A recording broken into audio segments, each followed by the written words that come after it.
What is up guys, and welcome to my channel and for a new build for Stranger of Paradise. With the big nerf to the chaosbringer, we now have to find clever ways to make use of the jobs like the red mage, where we can constantly change spells without ever running out of MP. If it wasn't for the new fuse feature, we probably would have had a really hard time. We can now use all those chaos gears to reduce the cost of the spells so drastically, as well as regain all that MP back super quickly that we can infinitely change those spells. We can melt bosses and all enemies super easily with the red mage. Although if you may not have the correct chaos effects on your gear, it may be difficult. Its single target damage is amazingly powerful, but the damage really scales badly when you go further in the rift floors. You do 20 to even 25k damage with each spell, and then on the floor 50 and onwards, you deal as low as 8 to 10k damage with each spell. It will still be super strong and can easily take you up to floor 50. I don't have the best chaos gear, so if you do have better ones, then you can surely go higher. So let's get right into the build. Alrighty, so the main job we are using is the Marshal class on the red mage, and the second job we are going to be using the Shadow Master class on the ninja. The ninja is mostly going to be used to get all our buffs and effects, as well as using one of his tools, which will allow us to tank 3 attacks from the enemies. Plus, the ninja is just an easy job to use to quickly max out on MP during missions and even during fights if needed as well. The affinity that you will need across your ninja is 400% on your evoker, so you can constantly have your MP regen while you're at full health. 400% on a void knight, so we can get cheaper command abilities. Then 400% on a breaker as well, so we can get nice damage boost when we soul burst. Our secondary job should always be used to soul burst the bosses. You'll get a lot of MP from it, as well as some good damage boost as well. 250% on our samurai for bonus damage on chain cancelling. And then finally we have at least 120% on our summoner, so we can get to max MP with chain cancelling.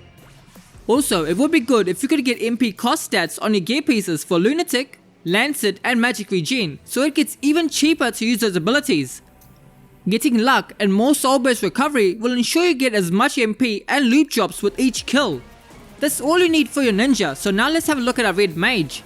We use the Marshal class so we get access to stun, which will inflict paralysis on the enemies.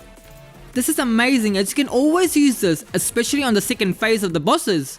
You can easily stun them for a few seconds, and not only that, if the boss was attacking, it will completely put a stop to it and they will go into a recovery state. They will also drop out of the attack, and by that time you can deal a lot of damage and get the kill most of the times as well. Let's now go over the gear pieces. Every single affinity and every single special effect are important on this build. Otherwise, you will not be able to change spells for very long at all. You will run out of MP really quickly. The affinities that you will need are firstly 600% on a red mage is always good to have, as it will increase your martial wisdom, which will also increase the damage of your spells. 400% on a black mage, so we can easily increase the MP limit with our magic damage dealt. Since we will occasionally use our dimension bringer, we can easily use this affinity to get that lost MP back. 400% on a dark knight, so we can have good damage boost from our near death effects.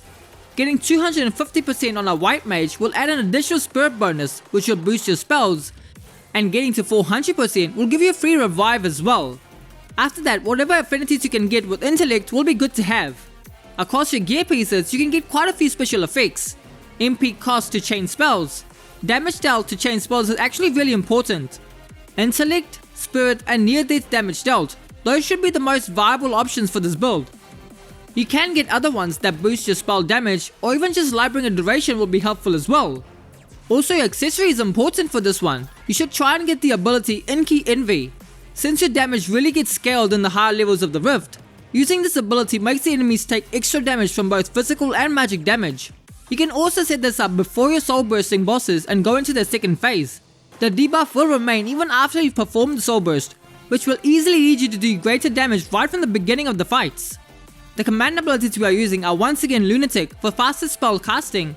Lancet will regenerate our MP from all the damage that we deal. We also need Magic Regen. This is just a backup, so we can always maintain your MP more easily. If you have good MP cost reduction on your chain spells, then you may not even need it, so use it if you are running out of MP during the fights. If you have a summon, it would be best to use Phoenix, as you will get free healing on allies and free revives as well. Here's a look at the master points for the red mage.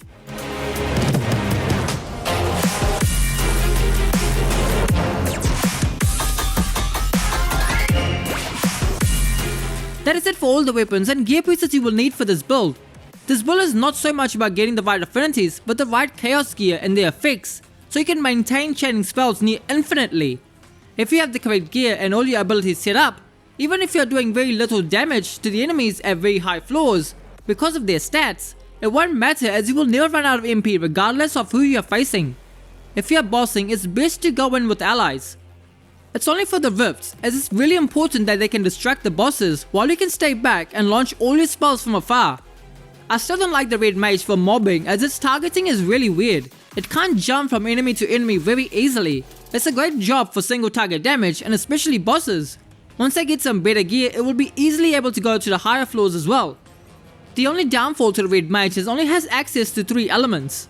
The enemies will give resistance to the elements after you use them on them at once. If that is the case, make sure you use that Inky Envy ability so you can have those bosses take extra damage from all your spells. Hope you guys enjoyed the build. I'm really glad that even without the chaosbringer, we are able to make jobs like the red mage work. No need to go into chaosbringer every time we need to kill something. Now we can spam it as much as we want and never run out of magic at all. What did you guys think of this build?